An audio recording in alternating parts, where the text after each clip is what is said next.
Michael Flood with MDOT. I'm out here at the Highway 18 Bridge Replacement Project in Rankin County. This is Dabbs Creek behind us, and this is Highway 18. We're replacing a bridge here. I'm here with the project engineer, Trent Holbrook. Trent, could you tell us about what we've done so far to get to this point in the bridge replacement?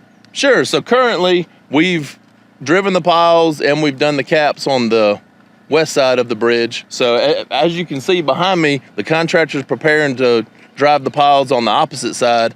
Then once that's completed, they'll pour the caps just like this side, and then they'll be able to set beams after that. Okay, so once crews get to that point of being able to set those beams, what is left to do after that? So after the beams, then we got the bridge deck to be poured, and then we're gonna build the new roadway that ties into the new bridge grades. Okay, and as far as progress goes, has it been going pretty smooth? Are we making good progress? Yeah, everything's currently going great. We're a tad ahead of schedule, and we're trying to keep it that way, and we'll see how it goes moving forward. Okay, well, we're a little ways into this closure, and we want to remind everyone about the detour. Can you tell us a little bit about the detour?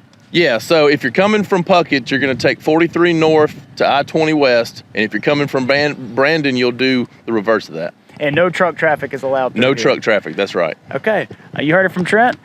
Be sure to follow along at Mississippi DOT on social media for updates on this project, and check gomdot.com. We'll be bringing you updates throughout this closure. Stay tuned for more, and thanks for following.